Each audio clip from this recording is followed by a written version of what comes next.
us now begin the session for today.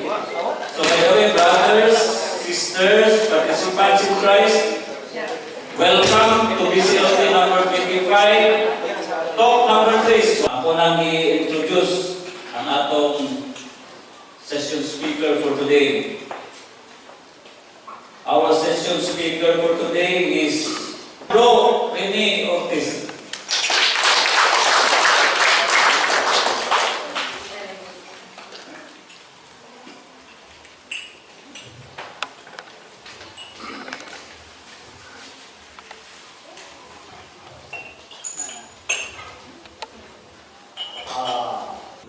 If only we believe that God is our Father, Jesus is our brother, and we have the power of the Holy Spirit to shield us, no amount of power from the force of darkness can ever conquer us.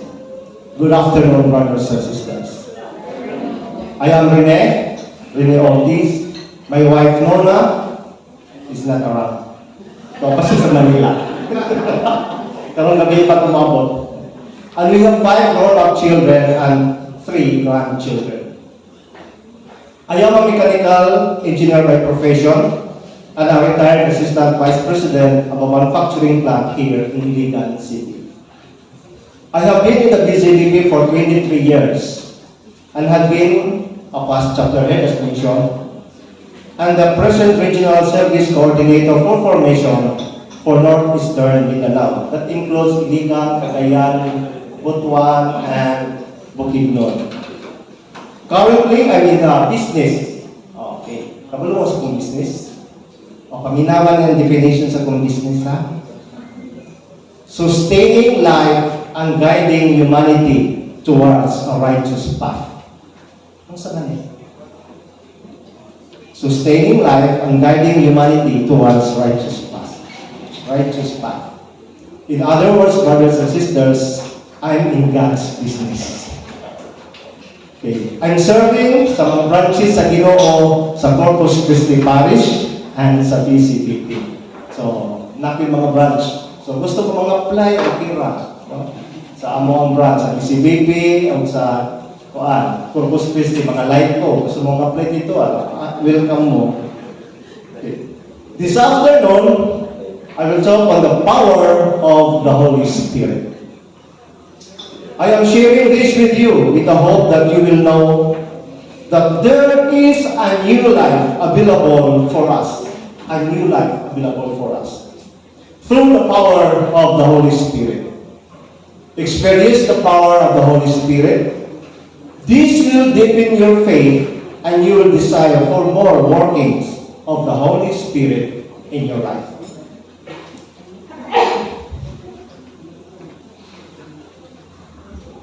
In this talk, I will highlight the following. First, receiving the Holy Spirit. Second is who is the Holy Spirit. And third, the Holy Spirit transforms us. Let's start with the first highlight, receiving the Holy Spirit. In Luke chapter 24, and I quote, I will send down upon you the promise of my Father, and that is the Holy Spirit.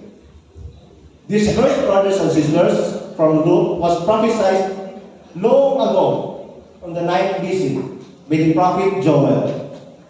Prophet Joel said, the time will come when I will pour out my spirit on all flesh, men and women, old and young, big people and servants, or simple laborers.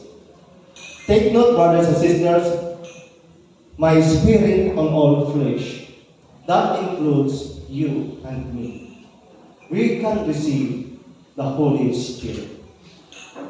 May I ask, did you receive the Holy Spirit? Dapat yung Holy Spirit? Ana?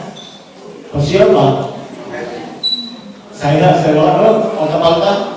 Okay. Brothers and sisters, you have the Holy Spirit. You already received the Holy Spirit when you were baptized. During the baptism, when Christ said, I baptize you in the name of the Father, and of the Son, and of the Holy Spirit. You have been infused of the Holy Spirit.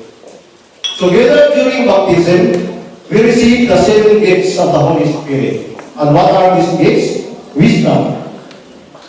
Wisdom enables us to see situations from God's perspective and make wise decisions aligned with His will. Next is understanding. This grants us insight into God's plan and purpose for our lives, allowing us to apply faith to daily situations. Counsel or right judgment provide us the ability to discern between right and wrong, making good choices in difficult situations. Fortitude or courage. This strengthens our will to stand firm in our faith and overcome obstacles. Isa po sa may meta po, parayon ka sa itong faith. Knowledge. This grants us insight into God's plan and purpose for our lives, allowing us to apply faith to daily situations. Piety or reverence inspire us to have a deep love and devotion for God, leading to a desire to serve Him. Maybe the Holy Spirit now has infused in you the gift and operated in you the gift of piety. You are here, you have now the desire to serve the Lord. And the last is fear of the Lord. This will move us to have profound awe and respect for God's power and majesty, reminding us of our dependence on Him. We should be dependent on God. Brothers and sisters, as you notice, all of these gifts is about God. Knowing God, following God, understanding God, because this will make us a good person as a whole. These gifts are considered part of our Christian life, and this were strengthened through the sacrament of confirmation. When the bishop said, kanang i-anoint ka with oil sa forehead, be sealed with gifts of the Holy Spirit. Pagkahuman, nanay mo nung naparuhon. Di ba? Naparuhon tayo ba? So, kaya kung hindi ka magtinaro, naparuhon ka doon.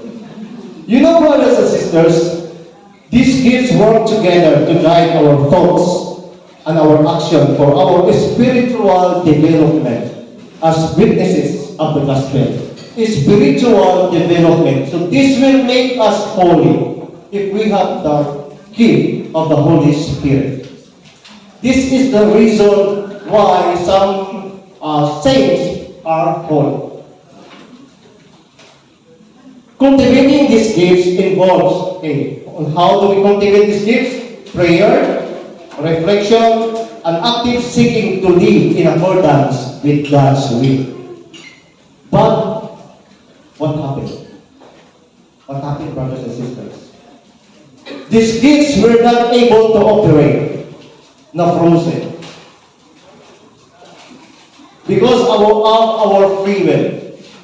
God gave us the free will to decide, to choose kung siya itong gusto. What na siya maghilabot sa ito? Yes, any decisions that we have is our own free will.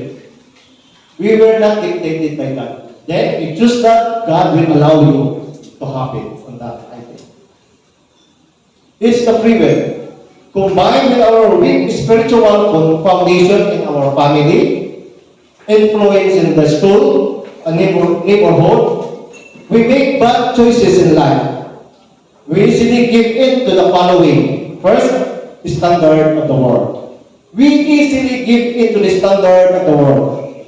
Materialism. Bagong cellphone, kung dito lang bagong cellphone, ay bagong kuha po, kapag yung cellphone, pakita po, ginay bagong model. Materialism, minsan dili ka need na to. We have to buy. Because mo na usok na mo na in ka mo. Consumerism. Sige, Shopee, Lazada, Shopee. Pag-abot of sweets. Ilan? Okay. Consumerism, isang kinahanglan. Ay, kinay-sale. Nagtutas sa isang kinay-sale. Wala kang sa dito. Isang kinahanglanon. Bisag may palitunon, may need sa balay. Modernism. Going to church is just an option. We don't go to church because we love God. We want to serve the Lord. We give thanks to God. It's an option na lang going to church. Ay modern na ron, hindi na kayo unsur ng Ginoo. Wrong, brothers and sisters. We are nothing without God. Number 2, craving for fish, pornography, adultery, fornication, masturbation, artificial birth control, homosexuality, and others. Being homosexual is not a sin, but doing the act of homosexuality is a sin. And number 3, works of evil spirits, superstitious, mga habak-habak, tuo-tuo diha, mag-ingon na, uy, ganindot sa imong sanina, ay, inutang naman yun, ay, 3 gives man ni, no? Uy, ganindot sa imong apo, ganindot sa imong suon, ay, buya. Ano, di tayo, praise the Lord. Gwapa kayo kong suon, gwapo kayo kong apo. No? Buya. Pero yan, sa Ginoo, ha? Why not say, praise the Lord? Unforgiveness. How many of us here have unforgiven brothers and sisters? In our family, in our neighborhood, in our friends, or inside the PCPP, how many of us we have that? And the 7 capital sins. Those are the works of the evil spirits, the 7 capital sins. Do we know the 7 capital sins? Pagkainibalan, lust, pride, laziness, gluttony, anger, avarice, envy. Okay. That's why this lead to the philosopher Friedrich Nietzsche to say, much of Christianity today looks like people lacking power. What can take power? Okay, what sa one, bigas man tayo nagpa-power. Or Mahatma Gandhi also said, Christians will need to look more redeemed before I believe in the Redeemer. So, both sa both in return is kita mga Kristiyano lubat. What type power? What type charge sa Ginoo? You become lubat. Even Pope Francis said to one of the congregations of sisters, "Sisters, why are your faces look so good Friday? That face cannot retain the Holy Spirit in you. Be joyful." Do you have a point on this item, brothers and sisters? Most of the time, we are Christians by name, not by deeds. But how can this be changed? Na may chance? With all these imperfections in our lives, we still have hope. God is calling us to a new life. There is a new life available for us. Be empowered by the Holy Spirit. Be empowered by the Holy Spirit. But how? First, is let us defrost the frozen gas of the Holy Spirit. Okay. Mag-defrost na punta ni. In our home, how do we defrost our refrigerator? Unplug. Turn off. Okay. We defrost our refrigerator by turning it off. And we are the refrigerator in our lives. We should turn off ourselves. Defrost ourselves so that the gift of the Holy Spirit will be defrost by removing our sins through confession. Stop being materialistic. Heal broken relationships and do away from superstitious belief. That is the way how to defrost ourselves, because we are full of that. Then, turn on the power of the Holy Spirit through infilling of the Spirit. This is the fulfillment of the promise of Jesus. In Acts chapter 2, verse 1 to 4, and I quote, on Pentecost Day, the apostles and some of the disciples have gathered in prayer, awaiting the coming of the Holy Spirit, when suddenly a noise like strong wind was heard, and tongues of fire appeared and rested on each one. All were filled with the Holy Spirit and began to speak in foreign tongues, and boldly proclaim as the Spirit prompted them.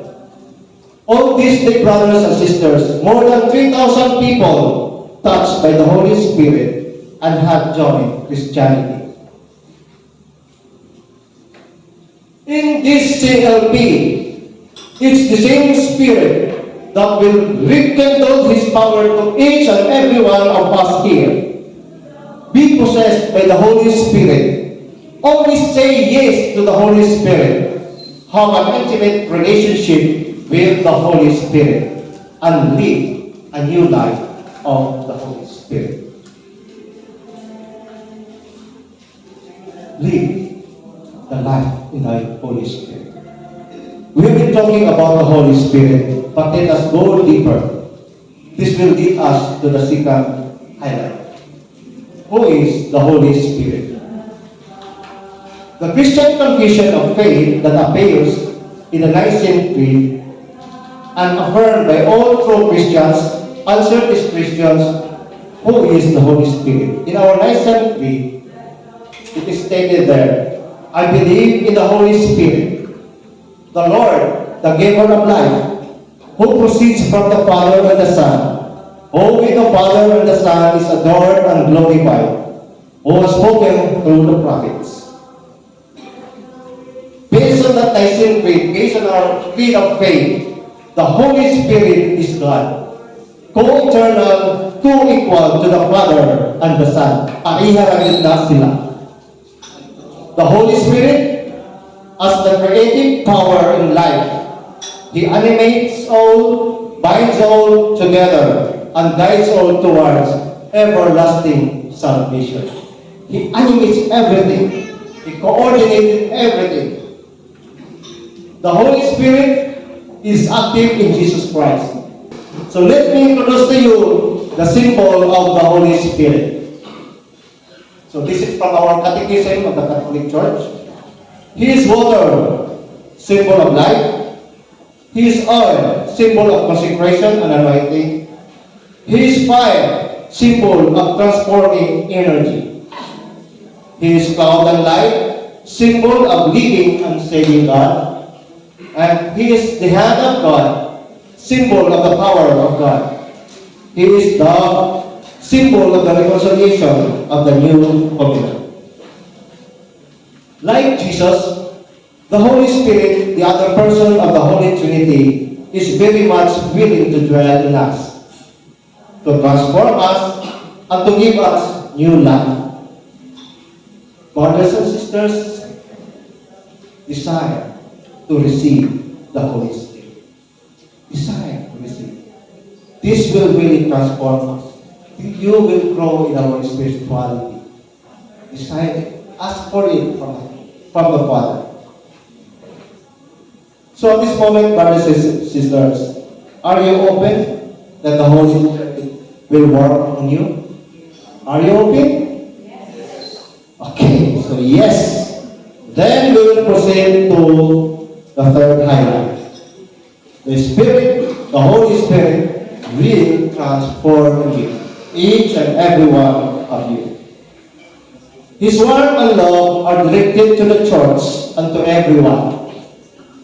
The essential task of the Holy Spirit is to sanctify and to make each one of us holy.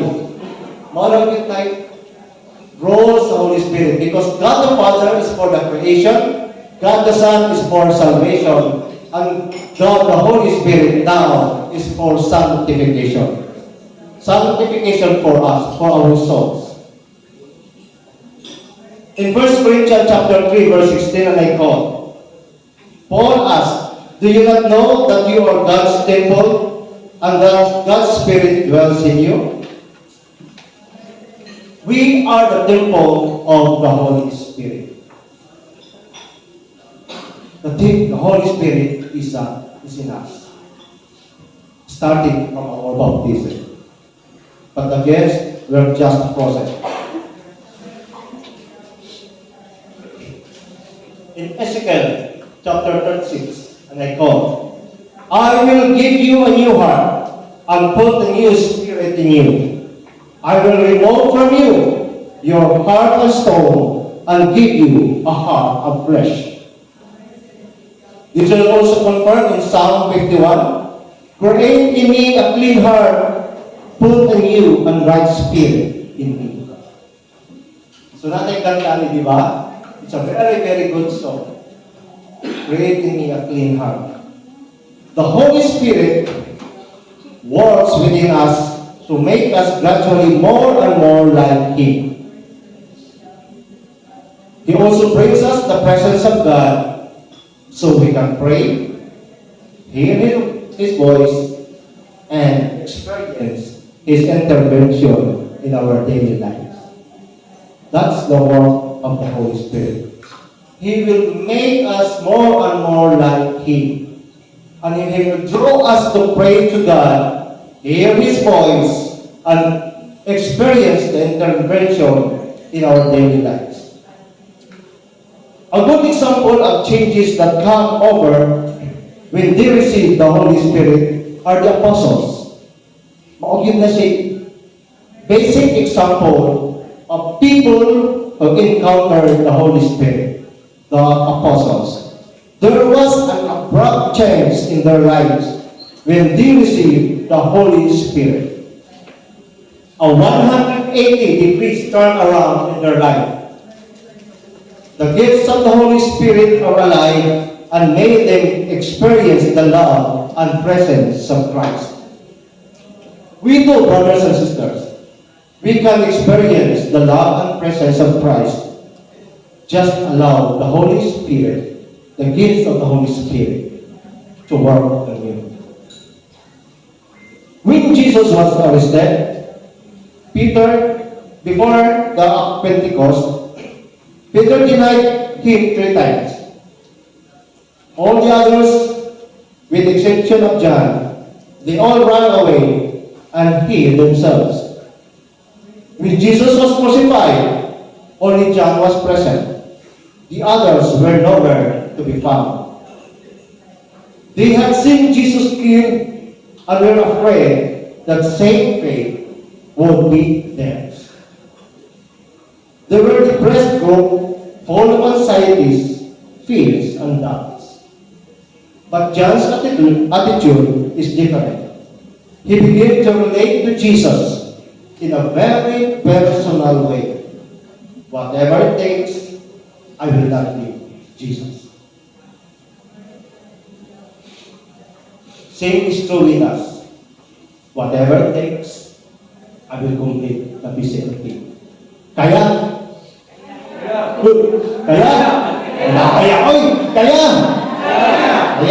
Okay. See you in the baptism. John's attitude is different, yes. He can relate already to Jesus. But when the disciples received the Holy Spirit during the Pentecost, they boldly preached the good news to large crowds, and that very same day, those 3,000 Jews were converted to Christianity.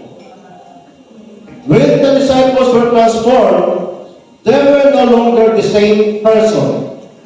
They had changed from fearful to courageous men, from doubtful to strong men of faith, and they found a deeper personal relationship with God. Same is true with you. When you encounter the Holy Spirit, you will be transformed by the power of the Holy Spirit. In this PCLP, brothers and sisters, starting today, you can be bold in proclaiming God's message through the power of the Holy Spirit. The power is yours. Connect to the power always. Please, love, avoid power failure. Continue to serve the Lord through the power of the Holy Spirit. Make that connection secure. The connection with the Holy Spirit.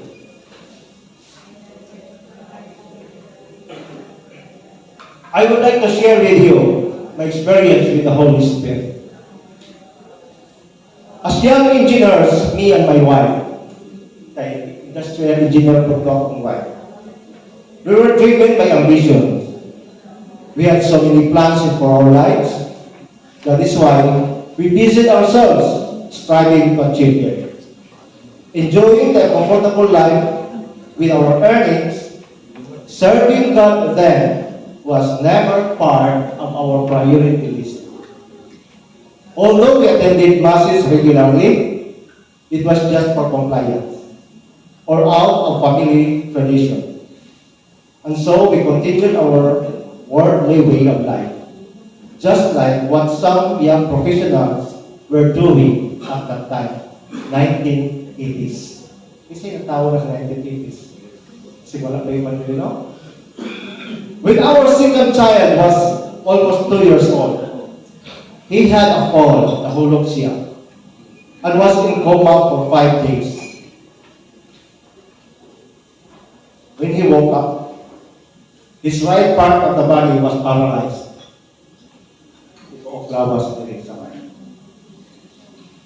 When his paralyzed body was recovered, naka-recover na siya, we noticed that he had seizure episodes. We had him checked up in Cebu, and it was confirmed that he had an epilepsy because of that fall. The doctor told us that it's in God's hands if he can recover from epilepsy. Since medical science could not cure his ailment, we turned to God as our last option, God our last resort. This is the way God called us to serve Him through our problems. It was in 1986, and I was still 26 years old at the time. It was in the Catholic Charismatic Renewal movement that I had my first encounter of the power of the Holy Spirit during the baptism of the Holy Spirit. I cried, these brothers and sisters. During the baptism, I cried a lot because I felt the love of God in my heart. He has given me a second chance, a new life in Him. Why? Because during that time, we were living in sin with my wife. We were living together without the sacrament of marriage. Tapos yung mga habak-habak, full of hatred and vengeful thoughts and feelings for the people who caused my employment termination. The power of the Holy Spirit transformed me. I was able to forgive and reconcile to those people, surrender my amulets, and start serving the Lord from that day on. It was already 39 years. Until now, I did not fail to serve the Lord. My son still had decisions, but this did not discourage us to stop serving the Lord, because He was not hurt. Discourage me now. God gave us an assurance that His body is temporary and His spirit is small. That was the assurance that God had given us. God did not heal our son, but He healed us from our pride. We were no longer ashamed of having an epileptic child. We learned to accept him as he is, including his siblings. We continue to serve God through the inspiration of the Holy Spirit.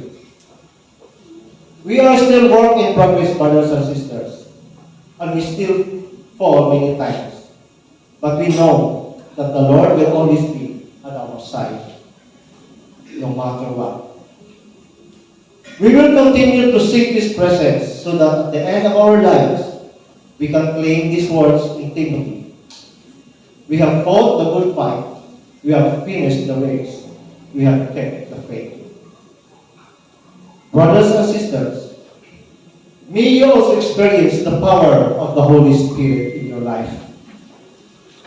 He who began a good work in you will complete it, will be faithful to complete it in you. Ayan na pagduha, brothers and sisters. Choose God. Padayon kita sa sinabi. Choose God, and you will learn more the goodness of God in you. In conclusion, brothers and sisters, the Holy Spirit is like a diamond cutter, delicately chipping rough edges of our lives until we become beautiful gems in the eyes of God. The Holy Spirit dwells in each one of us, waiting for us to allow Him to shape us, to change us, and to make us become more and more like Christ.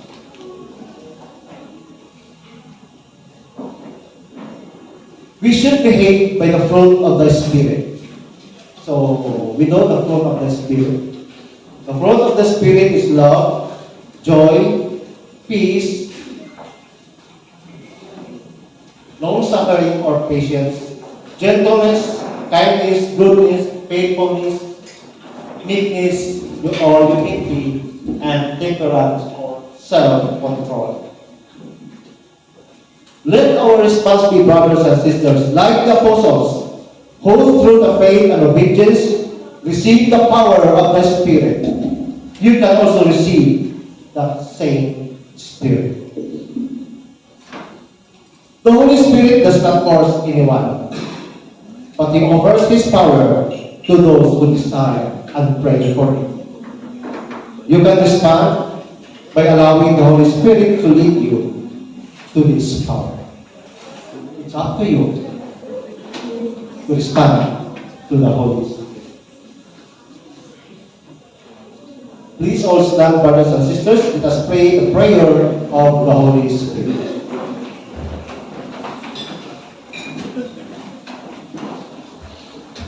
Come, Holy Spirit, all together.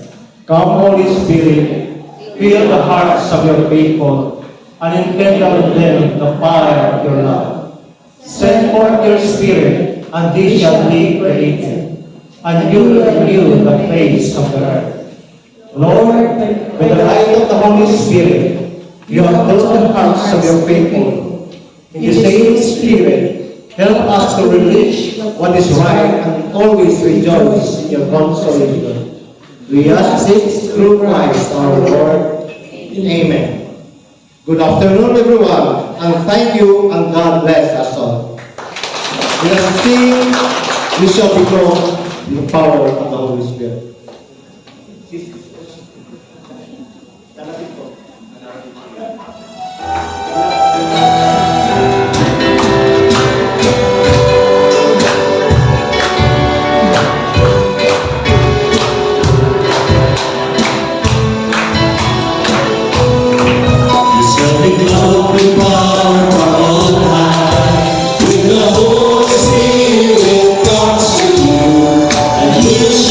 Be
So thank you very much, Bro Rene, for empowering us with the power of the Holy Spirit. So slowly but surely we are exposed to the power of the Holy Spirit. So we will now go to bringing into groups and discussion. So I encourage the DGL to begin and end your discussion with a prayer.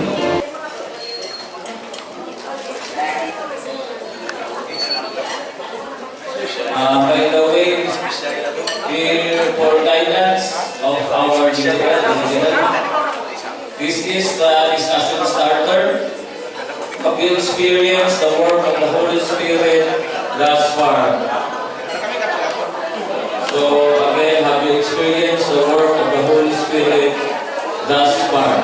So that will be our discussion starter for today. Now let us hear the concluding exhortation and challenge to be delivered to us by Brother Butch Ruiz. Okay, God is good? Okay, so I would like to pose a question to you.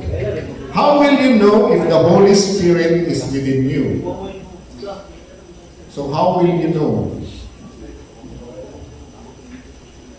So, ladies and gentlemen, today we reflect on the very profound question. How do we know if the Holy Spirit is truly within us? The answer lies in how we live in our daily lives, how we react to challenges, and how we interact with others, and also how we respond to the troubles and problems we face. The Holy Spirit is not something that we see with our eyes. Dili natin siya makita.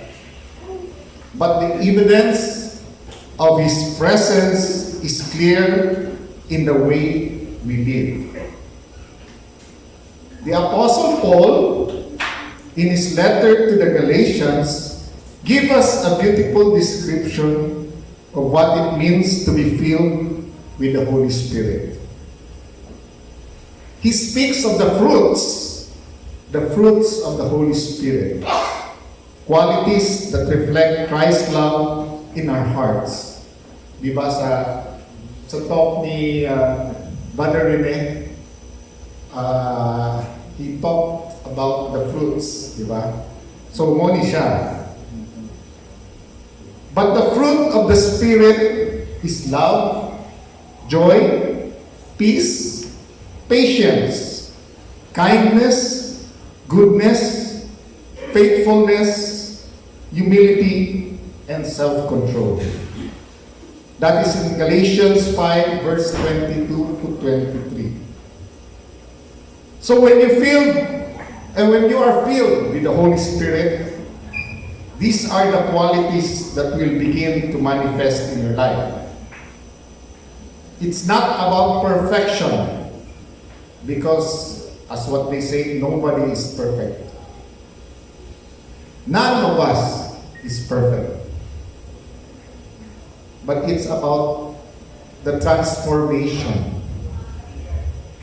that occurs deep within us, enabling us to act with love, joy, peace, patience, and even in the face of trials and difficulties. So how do we know that Holy Spirit is at work within you? So how do we know?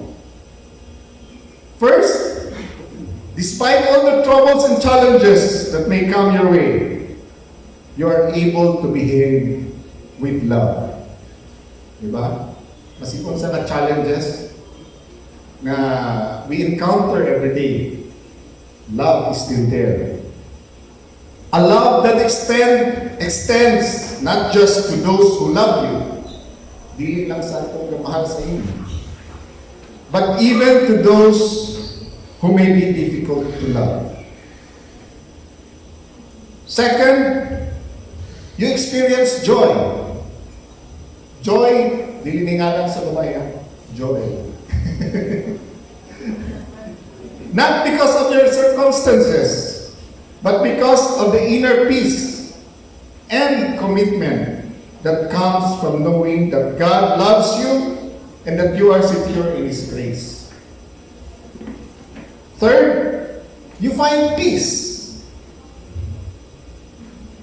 Peace that surpasses understanding, knowing that your identity is not defined by your problems or your struggles, but by the fact that you are God's child, loved unconditionally by Him. Fourth, in the moment of frustration or impatience, you are able to exercise patience, allowing the Holy Spirit to guide your reactions, choosing calmness and understanding over anger or frustration. And dili lang ka na. There's so much more. Kindness, goodness, faithfulness, humility, and self-control. So these are the qualities that might seem difficult to cultivate on our own, but come naturally when we are surrendered to the Holy Spirit. So why? Why is that? Because deep down in your heart, you know, and I mean truly know, that God loves you, Jesus has saved you, and the Holy Spirit dwells within you. So it's this deep-rooted belief, this confidence in God's love, and in the power of the Holy Spirit that enables us to behave in the ways that reflect the image of God. So when you exhibit these fruits, you are showing the world the reality of Christ living in you. So you are the living testimony of God's power and His presence in your life. So you see, even as we face our own struggles, we are called to reflect Christ's image to those around us. We are not meant to live in masks or pretenses. The people we serve, the people we encounter, they too have their struggles, right? It's not just only us. They also have their own struggles. Some face deep, serious issues that weigh on them. Yet, despite their problems, they choose to reflect the love of Christ, knowing that nothing can separate them from the love of God, which is revealed to us through the Holy Spirit. So let me encourage you with this. We are a community of believers, filled with the Holy Spirit, living out our faith in real practical ways. Our ability to demonstrate these fruits, the fruits that were mentioned, is a testament to the life of Christ within us. So my dear ladies and gentlemen, our participants, as we go about our day-to-day lives, let us ask ourselves, am I showing love? Am I living in joy and peace? Am I exercising patience, kindness, self-control? If the answer is yes, then rejoice. Be happy. For you are truly reflecting the Holy Spirit's work in you. But what if the answer is no? So what will happen? Do not be discouraged. Ayaw ka discouraged. Because the Holy Spirit is always with you, ready to empower you, to help you grow, to shape you into the image of Christ. The more you surrender to His feeling, to His leading, the more these fruits will grow within us. So, just do not be discouraged. So in closing, remember this. The Holy Spirit is not just a concept or a distant power. He is God living within each and every one of us, shaping our heart, our mind, and our actions. Trust in His presence and let the world see Christ in you through the fruits of the Spirit that overflows from your life. May the Holy Spirit guide us today and always. Amen. Thank you very much and good afternoon.